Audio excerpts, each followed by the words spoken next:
आज आम जाना विश्वर सबुठारु छोट डाक्तर विषय में। विश्वर सबुठारु छोट डाक्तर होती गणेश बाराया, जहाँ दृढ़ प्रतिज्ञार कौन सीमा ना। गणेश डाक्तर होबार स्वप्न पूरण पर अनेक चैलेंजपूर्ण परास्त करने को पड़ा।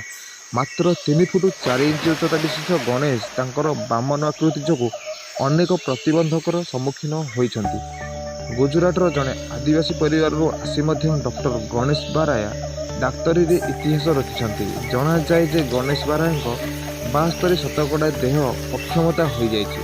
मात्र 18 किलो ओजन हेतु तांकर डाक्तरी यात्रा चैलेंजपूर्ण थिला।